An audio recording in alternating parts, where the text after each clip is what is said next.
the two clearest lessons of these events, it seems to me, are that it's not necessarily wise to start off with the big demand of regime change. And in some countries, we have chapters in the book on Jordan and on Morocco, there were movements which from the start were rather explicitly reformist. Right. Now, reformism is very boring and dull, but it does at least provide a basis for negotiation with a regime and opens up possibilities of at least modest developments. And it has often happened in history that movements that begin with modest causes like that and then begin to achieve things, then can gather momentum and gain the confidence of others.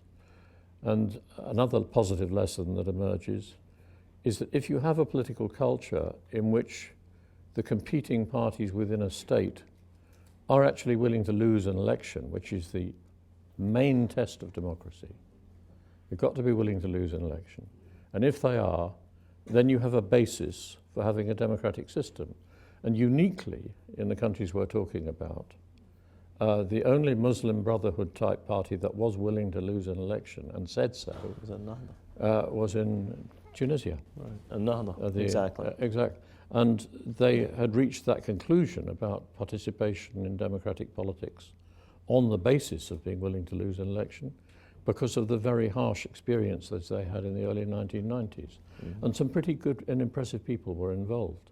So Tunisia hangs on in there as just about the last hope of the Arab Spring, having once been its instigator, poster boy, and centre. And things in Tunisia are not going altogether well, but the case does indicate that multi-party democracy can be introduced, even in the Arab world, even in the Muslim world, if the conditions and the attitudes and the degree of social trust are more or less right.